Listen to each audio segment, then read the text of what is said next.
Bonsoir à toutes et à tous, je fais cette vidéo à chaud ou à froid, je sais pas comment dire, tellement il y a une pluie tropicale sur Atlanta, là où je suis en tout cas. Et donc, comme vous le voyez, je suis un petit peu trempé. Je voulais parler d'un sujet vite fait. Comment la rétention change votre rapport aux éléments. Et quand je veux dire les éléments, je veux dire principalement les éléments naturels, à savoir l'eau, la terre et la nature, le feu et l'air. Voilà. Métal aussi probablement, la pierre, le bois. En fait, ça vous permet de retrouver un rapport primordial. Pourquoi?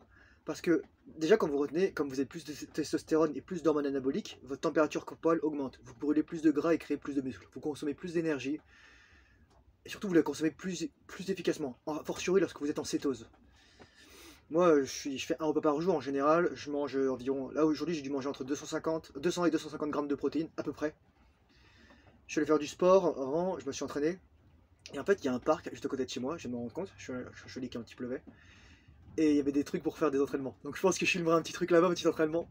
Il y a des barres à dips, il y a des jeux pour enfants, mais surtout quelques barres de traction, etc. Donc je pense que je vais y aller probablement tôt demain matin. Demain, normalement, on est censé être là à 8h. Je pense que je m'entraînerai juste avant de partir. Je vous ferai ça.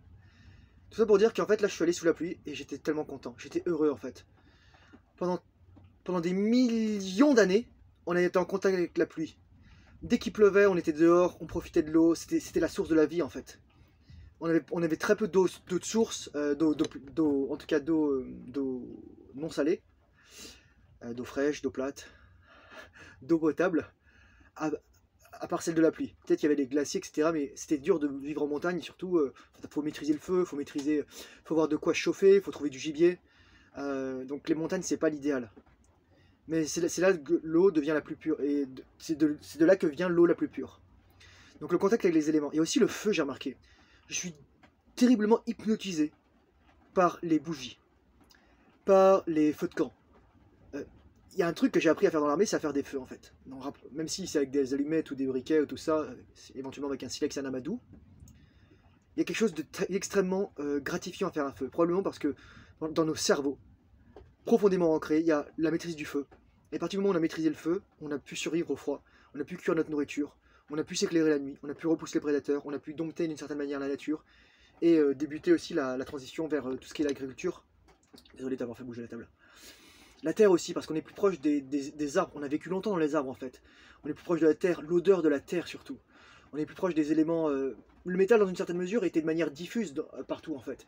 Il n'y avait pas des morceaux, il n'y avait pas des lingots de fer ou des lingots d'acier partout, etc.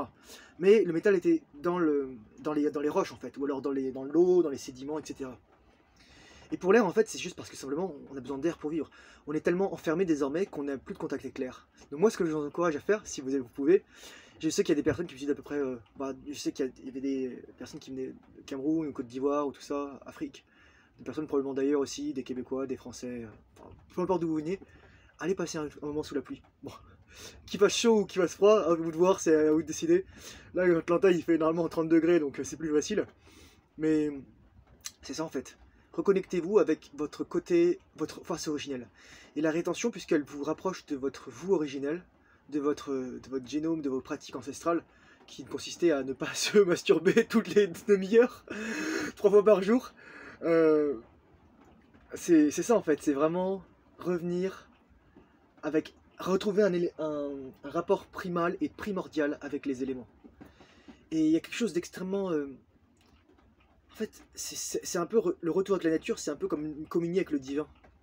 Et il y avait quelque chose d'extrêmement agréable en fait à être sous la pluie là tout à l'heure. C'est pas la première fois que je le fais, je l'ai fait à Montréal, mais là je l'ai refait et j'ai senti vraiment une libération parce que j'étais enfermé quand même dans ma roulotte vu qu'on crevait de chaud, j'ai mis la clim à fond. Et là, comme il a plu, l'air s'est beaucoup refroidi. Et c'est super agréable en fait. Donc c'est ça.